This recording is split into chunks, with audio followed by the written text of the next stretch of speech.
আজকে সকালবেলা ঘর থেকে বাইরে গেলাম ভর্তা খাওয়ার জন্য যা যা দরকার প্রথমে তাই জোগাড় করতে লাগলাম। তার জন্য প্রথমে কিছু বন্ধু দরকার, বন্ধু ছাড়া ভর্তা খাওয়া জমে না। তার জন্য চলে গেলাম বন্ধু তারেকের কাছে। যাওয়ার পরে বাতিজা আর পাত্রে পেয়ে গেলাম। তিনজন মিলে চলে গেলাম শাকিলের বাড়িতে। শাকিলের বাড়িতে যাওয়ার পর শাকিল কইতাছে আমরা কলা গাছ আছে, তো চল কলা নিয়ে আই। তো কলা গাছের নিচে যাওয়ার পর এক ছুরি কলা নিয়ে চলে আইলাম। দেখলাম এতগুলা কলা লাগবো না ভর্তা করতে, এর লাগে কিছু কলা নিয়ে চলে আইলাম। বাকি কলা বাড়িতে ফাটিয়ে দিলাম। সব মিলে চলে আইলাম বন্ধু তারেকের আম বাগানে। আর আম বাগানে আসার পর তারেক গাছে উঠার জন্য অনেক চেষ্টা করতেছে, কিন্তু কোনো ভাবে উঠতে পারতেছে না। পরে একটা সহম আনার পর খুব সহজেই কিন্তু আম গাছে উঠে গেছে। আম গাছে উঠার পর কুড়া দিয়া আম পারতে লাগলো। ভর্তা করার মতন আম পারার পর তো গাছ থেকে নামার পর চলে যাইতেছি সুন্দর একটি নিরিবিলি পরিবেশ সন্ধানে, যেখানে বসে ভর্তা করব। সুন্দর এই নিরিবিলি পরিবেশ যাওয়ার সন্ধানে আরতেছি। মাইজ পথে শিপন নামে কালামস্তান রাস্তায় আটকে কইতাছে আম দেওয়ার লাগিয়া। শিপন নামে কালামস্তান কইতাছে আমরা যদি আম না দেই তাহলে এই এলাকায় আম ভর্তা কইরা খাইতে দিব না।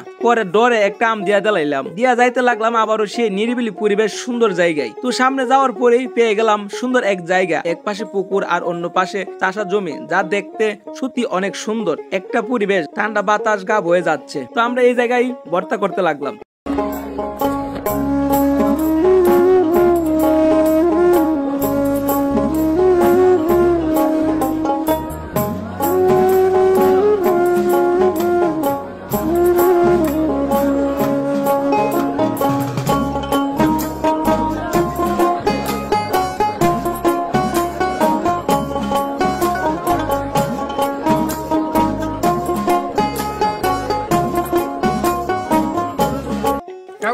ভাই কিরকম আছে?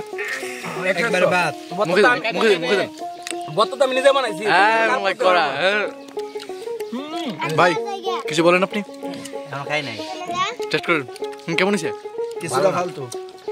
ভাই আপনার বলো। আপনার বউটা কেমন আছে ভাই? আপনার ফার্স্ট ক্লাস। মাশাআল্লাহ। এই না এই নাও। এই রে ক্যামেরাম্যান নিজে বলো। মাশাআল্লাহ। শুধু আমটা করলে কত আম লাগবে আর সাম দিবেন। কিরম হইছে? অসাধারণ। তারেক কি বলো? আরফাত ফালতু। মুগ্ধ বলো। First class. খামু। শাকিল আলহামদুলিল্লাহ ভালো। বাদন সরে যাও গা, তোমার কেমন লাগবে না, কারণ তোমার কাছে ভালো লাগছে না।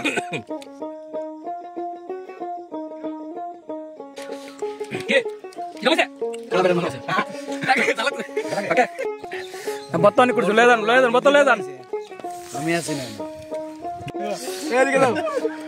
আবার অনুভূতি কি মামু?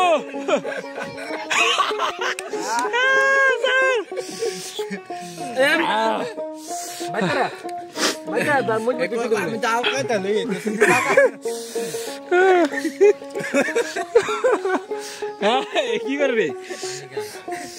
তুই না জাল খাই দাঁড়ো।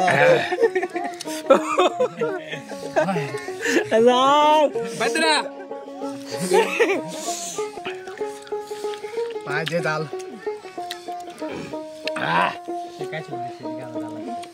একদমই জাল না। আর গাদার বানিয়ে দেখ